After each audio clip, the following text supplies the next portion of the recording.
It's been in existence for 7 years now, and while it is relatively young when compared to other educational institutions, the Belize High School on Mercy Lane in Belize City continues to yield what they define as well-rounded students in both academics and non-academics.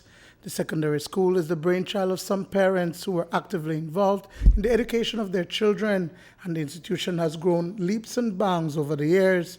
Today, an open day allowed for students to get a first-hand experience on what the school has to offer. Part of our open day activities include activities from this school year.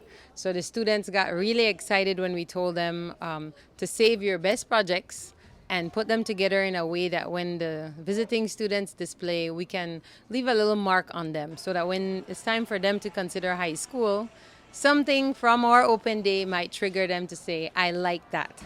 Of course, it's still a regular high school, but part of the specialness of Open Day really highlights the non-academics per se. But while the displays featured many non-academics, it really wasn't. In the case of robotics, which was a big hit for the day, the innovation is actually the practical aspect of what students learn in programming, designing, math, science, as well as English and critical thinking. The microbot your imagination is your limits. You can do whatever you want with it.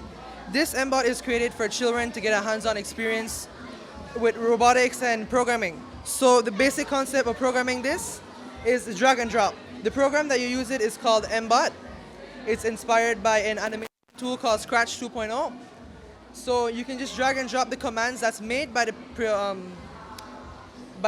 programmers, and you just change the variables to what you want. When you hear history, you immediately think of Belize's past, particularly the Battle of St. George's Key and becoming an independent nation. But at BHS, that subject is an exciting component of the Humanities Department. Brittany Gordon tells us more about her group's display on the history of the Greeks. Our goal today was mainly to bring the excitement into it and to make them really wowed by it. So we transformed the entire room into the city of Greece, and we presented about different religion that they have there, the clothing, their music, and it's really important to think about things like that, not only about Belize specifically in social studies, but just learning about the entire world in world history is amazing because you get to experience different cultures and learn about things you never have before. Interestingly, grandparents are also getting involved. Dalila Norris and a group of ladies for years now have been trying to keep the lost art of crochet and embroidery alive. Every Tuesday in the afternoon, the women gather to teach the students the art.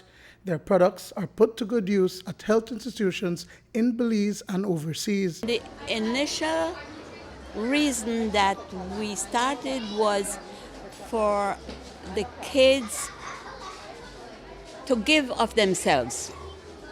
And I came up with the idea of crocheting caps for cancer patients. We had our first class, and I taught boys and girls to crochet. And they loved the idea of creating something to give of themselves for people that needed them.